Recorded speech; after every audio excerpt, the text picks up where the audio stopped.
and poet as well. Definitely. Well, let me ask you. We grew up together, huh? Have you ever had any kind of weird or unusual encounters with other celebrities and athletes? They're like, oh, you Myka9 from Freestyle Fellowship, or you Myka9 from whatever. Have you ever ran into somebody like that? Or who's the strange? I'm sure you have. So who's the strangest person that knew? Oh, in what respect? Okay, here's one. Now, I did that song Park Bench People. Right. The people kind of herald years later as, kind of starting the neo soul movement or whatever. Me, I was always, ever since I was very young, I always wanted to be like revered as an innovator of the open, not just being open to rhyme or not shy, but open so far as having a wide range of versatility. Right.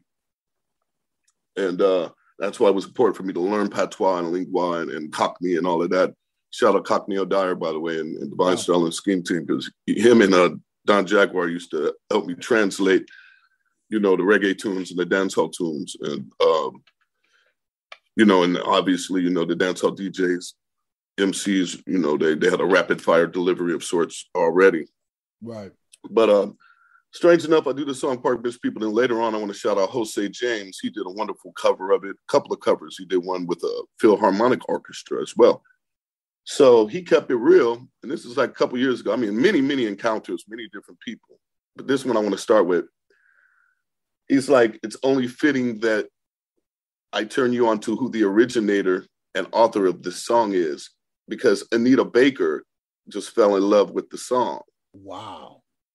And so she's giving him roses, but he was like making sure that she knew it was me. And so she gave me roses and stuff.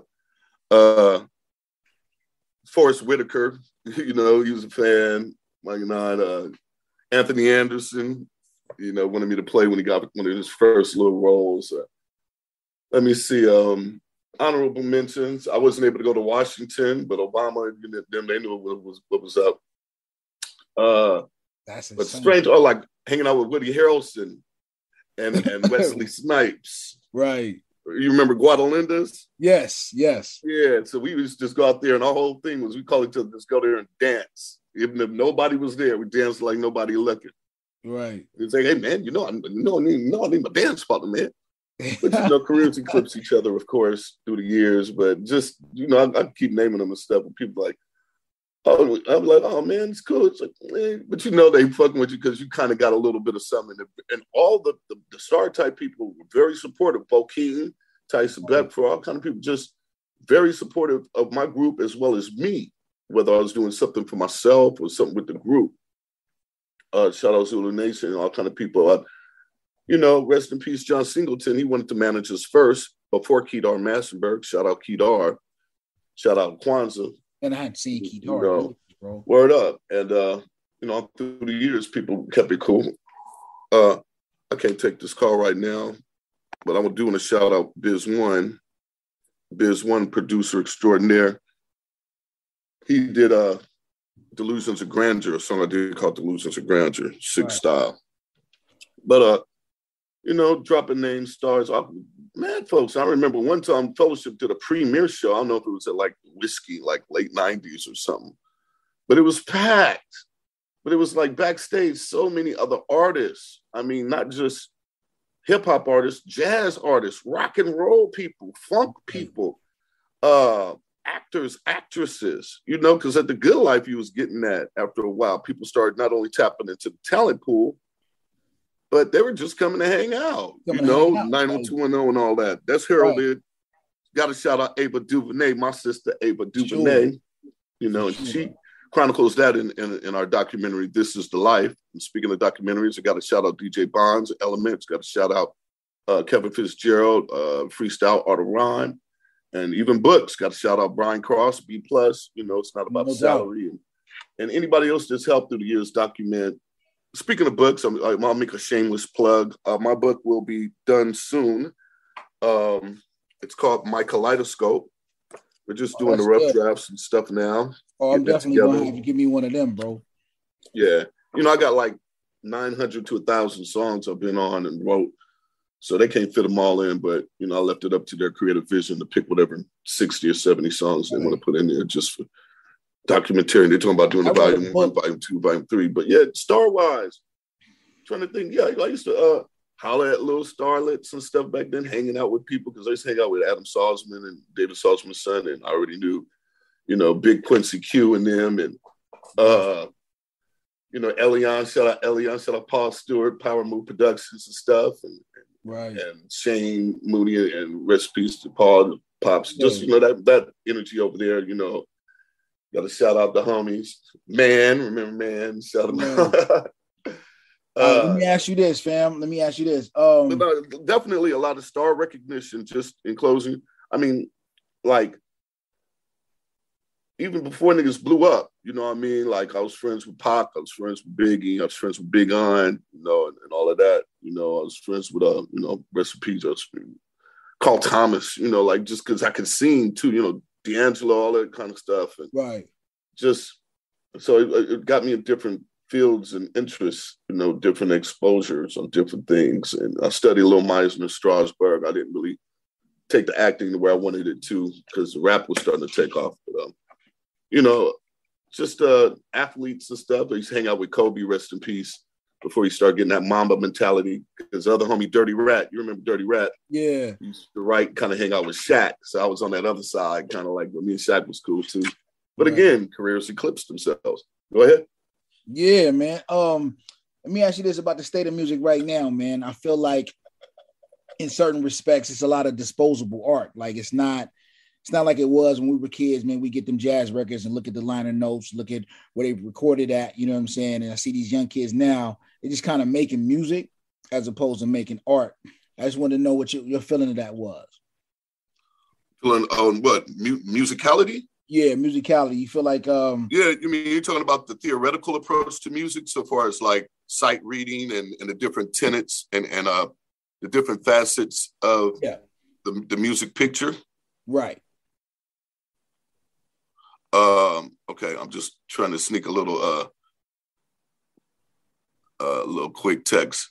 I would say that my years just coming up rapping, because interesting enough, I didn't play instruments or even really pick up playing instruments till I was like, 19, 20, 21, something like that, when I met Joe and I met JMD and them.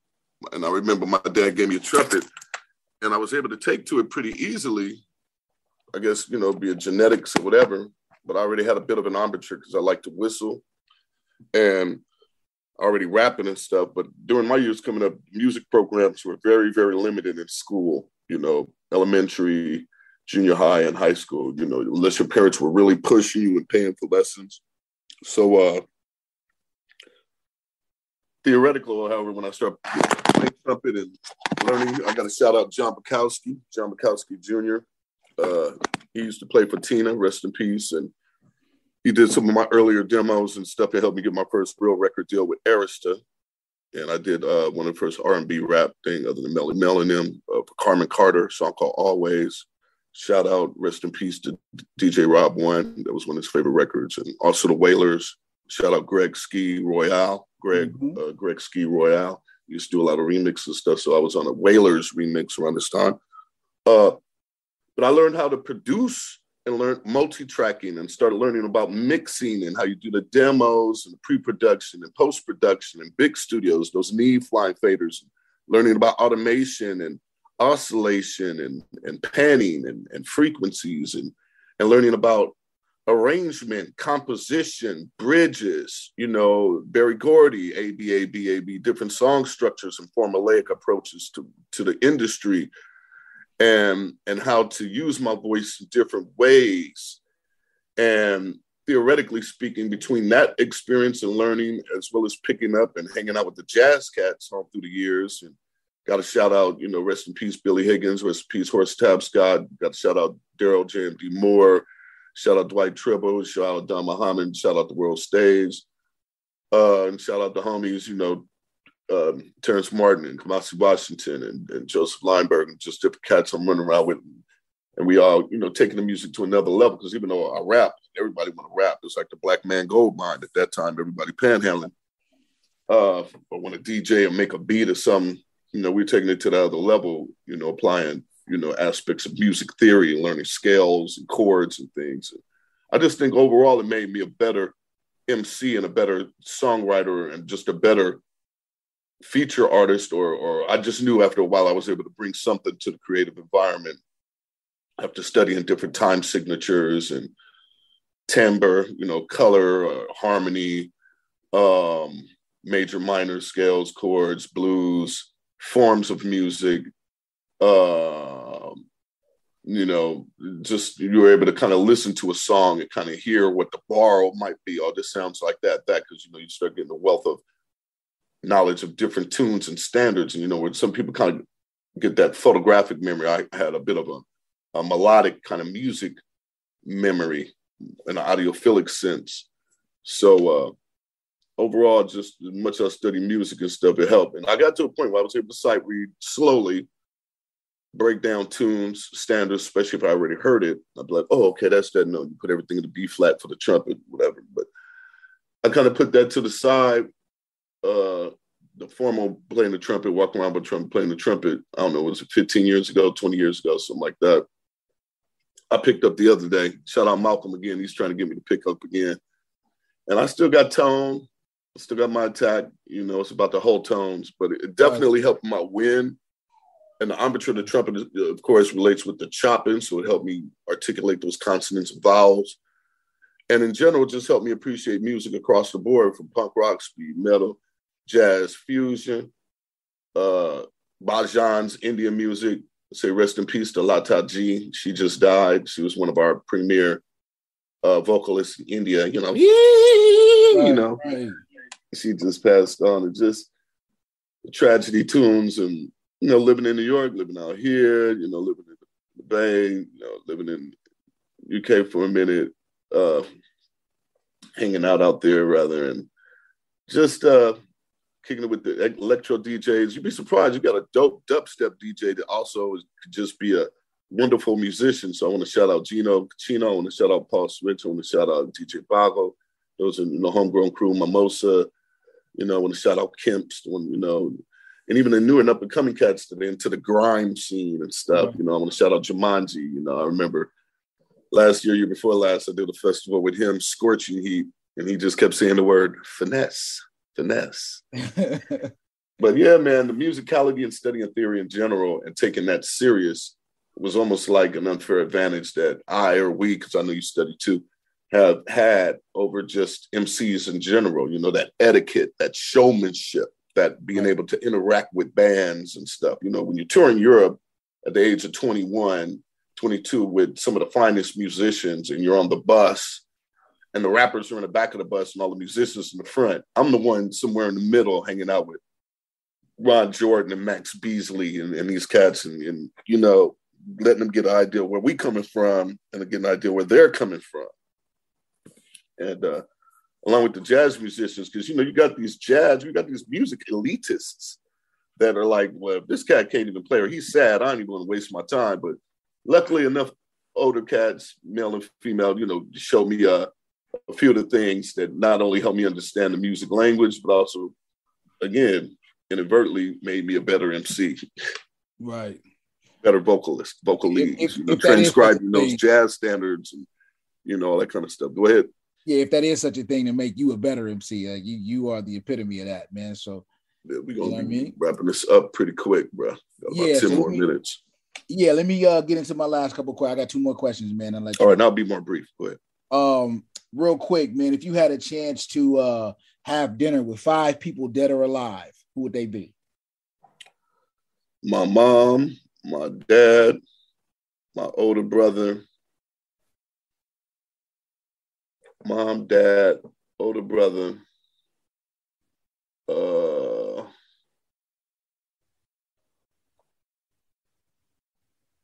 my Uncle Ray, and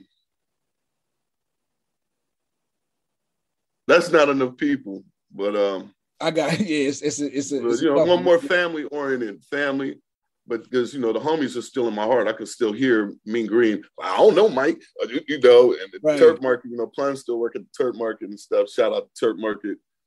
But also, I've just always had a genuine affinity connection with, like, the Black experience in general, the black soul, Afro future, you know. So I'm thinking Sarah.